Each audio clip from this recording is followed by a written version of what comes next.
Szomorú napra ébredt New York, nagyon szomorú napra. Tudod, hogy mit láttam útban idefelé? Egy csajt pulóverben. Tudod, ez mit jelent? Véget ért a csupasz bőr évszaka, pontosan, igen, pontosan. Eltűntek a csőtopok, tehát eltűntek a miniszoknyák, eltűntek a nyári ruhák, Nem hiszem, hogy kibírok 8 hónapot a nyári ruhák nélkül. Barney, épp dolgozatokat javítok. Bocsi, hagylak dolgozni. Csak még egy találós kérdés. Melyik az a női ruha darab, amire a pasi a legjobban harap? A nyári ruha? Jó válasz.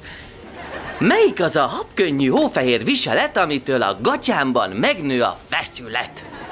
Muszáj ezt megcsinálnom. Értem. Köszi. A nyári ruha egyébként.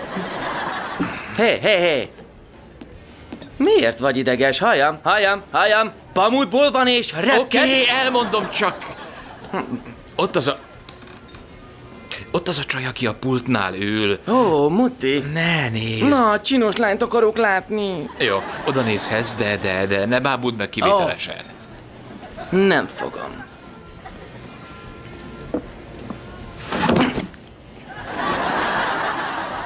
Ó, te, nem is értem, hogy miért kapargatod azt a címkét. Hallgass a te Barney bácsidra. Semmi okod rá, hogy parázz a csaj miatt. Abszolút semmi. És meg is mondom, hogy miért.